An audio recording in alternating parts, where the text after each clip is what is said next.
నమస్తే. Welcome to social post. నేను మీ మాధురి. ఈరోజు మనతో పాటు ఉన్నారు గణపతి దత్తాత్రేయ స్వామివార్ల ఉపాసకులు, అలాగే అమ్మవారి సేవకులు, ప్రముఖ ఆస్ట్రాలజిస్ట్ మురళీధర్ శర్మ గారు. నమస్తే గురూజీ. మహాదేవ శ్రీమాత్రే నమః.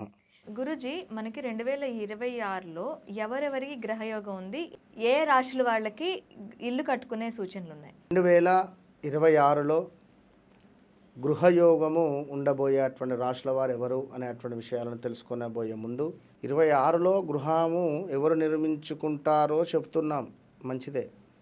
కానీ ఇది నిజమా కాదా అనేటువంటి డౌట్స్ కూడా వస్తాయి కదా.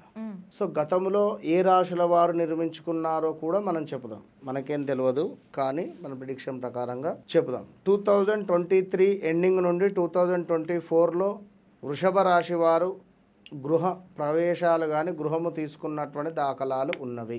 వృషభ రాశి వారు వా వి వు వే పేర్లతో మొదలయ్యేటువంటి వారు ఎవరైనా కావచ్చును, లేదా ఇల్లు మారడమైన రూమ్ చేంజ్ కావచ్చును, ఏదైనా కానీ. అదేవిధంగా మేషరాశి వారు కూడా ఈ 2024 ఆగస్టు తర్వాత నుండి స్టిల్ ఈరోజు వరకు గృహాన్ని నిర్మించుకోవడం కానీ గృహము నిర్మించాలి అనేటువంటి ఆలోచనలలో ఉండడం కానీ నడుస్తూ ఉన్నది. వృశ్చిక రాశి వారు 2025లో గృహ నిర్మాణానికి కానీ ఏమైనా అవకాశాలు అయితే ఉండే. తులారాశి వారికి 2019, 20, 21 ఈ టైంలో గృహము నిర్మించుకునే అవకాశం ఉండే. అదేవిధంగా మిథున రాశి వారికి 2020, 21, 22 ఈ టైంలో గృహము నిర్మించుకోవడం కానీ గృహము అమ్మడం కానీ వారి వారి కర్మానుసారే గృహమును మార్చడం కానీ. సింహరాశి 2019, 2020లో ఫుల్ బలం ఉండే. ఇప్పుడు ప్రజెంట్ 2026, 27లో రాబోతున్నది బలం మళ్ళీ ఎవరికి? సింహరాశి వారికి. ఇక అదేవిధంగా మకర రాశి వారికి 2023, 24లో గృహం నిర్మించుకునే అవకాశం అద్భుతంగా ఉండే. మళ్ళీ తిరిగి 2026 ఈ జూన్, జూలై తర్వాత చక్కటి బలం వస్తుంది. ఓకే. అదేవిధంగా కుంభరాశి వారికి చాలా టైం పడుతుంది ప్రజెంట్. ఇప్పుడు మీనరాశి వారికి ఒక 35 మార్క్స్ పాస్ రిలేటెడ్ బలం ఉంది. ఓకే.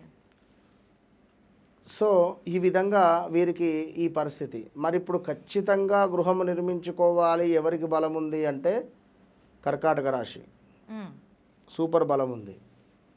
అదేవిధంగా కన్యా రాశి వారికి ఎక్సలెంట్ బలం ఉంది. ఇంకా చూసుకున్నట్టయితే తులారాశి వారికి చక్కటి బలము రాబోతూ ఉన్నది మళ్ళీ 2026 ఆగస్టు తర్వాత. అదేవిధంగా ఈ బలం మొత్తం 2 సంవత్సరాలు ఉంటుంది మినిమం. ఈ 2 సంవత్సరాలలో మీరు మీ పరిస్థితిని బట్టి ఎట్లైనా ముందుకెళ్ళండి. ఓకే. ఇక మకర రాశి వారికి రెడీ టు కన్స్ట్రక్షన్, మీకు ఇక డైరెక్ట్గా ఇల్లు తీసుకునేటువంటి యోగం అయితే ఉన్నది. ఓకే. ధనస్సు రాశి వారికి అయితే బలం లేదు, తొందరపడి స్టెప్ తీసుకొని వట్టిగా డెడ్ ఇన్వెస్ట్మెంట్ అవుతుంది. ఓకే. మీనరాశి వారికి ఇందాక చెప్పుకున్నాం 35% బలం ఒకటే ఉన్నది. ఓకే. సో ఓవరాల్గా కర్కాటక రాశి వాళ్ళకి ఎక్సలెంట్ బలం ఉంది. అదేవిధంగా మనకు తులారాశి వారికి ఎక్సలెంట్ బలం ఉంది. ఓకే. సో మిథునానికి ఆఫ్టర్ 2027 మార్చ్ తర్వాత బలం ఉంటుంది. ఓకే. సో ఏది ఏమైనా కూడా ఇదంతా కూడా గోచారము. ఇందులో అందరూ వస్తారు, మీరు, నేను, ప్రధానమంత్రి మోడీ గారు, పవన్ కళ్యాణ్ గారు అందరూ ఉంటారు. కానీ వ్యక్తిగత జాతకం అనేటువంటిది ఉంటుంది.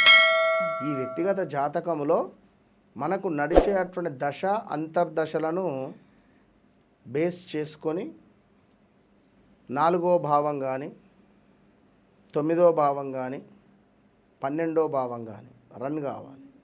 ఓకే. రన్ అయితే గృహ నిర్మాణ అవకాశాలు మనకు వస్తాయి. ఇప్పుడు 4వ భావంలో శని ఉన్నాడు అనుకుందాం, అంటే ధనస్సు రాశి వారు. మీరు ఏం చేస్తారంటే ఇప్పుడు వీళ్ళకు వాస్తు బాగాలేని ఇల్లు తీసుకోవడం కానీ అబ్బా. సెకండ్ హ్యాండ్ హౌస్ తీసుకోవడం కానీ, ఆ సెకండ్ హ్యాండ్ హౌస్ అంతా వాడి అందులో ఎలాంటి పాజిటివ్ వైబ్రేషన్ లేకుండా ఉండే పరిస్థితి తీసుకుంటారు. తీసుకొని బాధపడతారు, తీసుకొని బాధపడే పరిస్థితి.